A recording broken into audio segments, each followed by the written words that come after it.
मी खारेगाव ब्रिजचा जो विषय आहे त्या विषयावर बोलतो।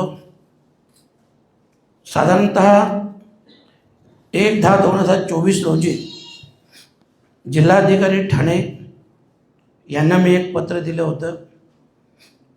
त्या पत्रात स्पष्टपणे नमूद केलं होतं।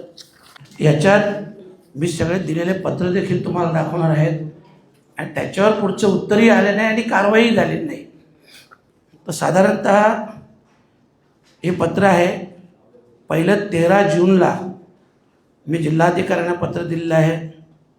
त्याच्यानंतर 2 जुलैला पुन्हा एकदा पत्र दिलं, उपविभागीय अधिकाऱ्यांनी देखील पत्र दिलेलं आहे, तहसीलदारांनी देखील पत्र दिलेलं आहे आणि या दोन्ही पत्रामध्ये स्पष्ट नमूद केलं होतं की ह्या विभागात जे काय अनधिकृत सक्शन पंप चालतात, ह्या पंपांमुळं खूप मोठी निसर्गाची हानी होऊन त्या ब्रिजला देखील, ब्रिजच्या खाली चालायचे, त्याच्यामुळं ब्रिजला देखील तडे गेले होते आणि ते ब्रिजला तडे गेल्यामुळं मी अशा प्रकारचं निवेदन तहसीलदार, प्रांत आणि कलेक्टर साहेब यांना दिलं होतं।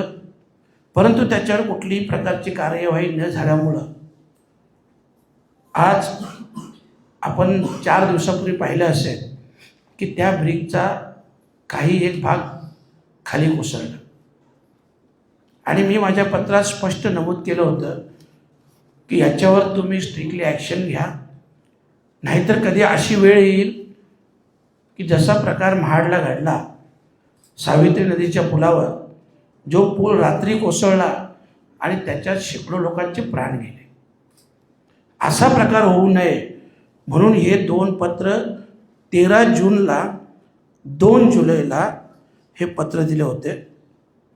परंतु त्याच्यावर कुठल्याही प्रकारची कारवाई झाली नाही। त्याच्यानंतर तिसरं पत्र दिलं 1/10/2024 म्हणजे 1 ऑक्टोबर 2024 आणि हे सगळं स्पष्ट नमूद करून सुद्धा काही कार्यवाही न झाल्यामुळं काही भाग कोसळला। नशीब की तो ब्रिज कोसळला नाही, नाहीतर जसं मी बोललो सावित्री नदीची जी घटना घडली, दुर्घटना घडली, तर तशा प्रकारच्या दुर्घटना घडली तिला जबाबदार कोण असेल? हा विषय अनधिकृत सक्शन पंपचा आणि वाळू माफियांचा।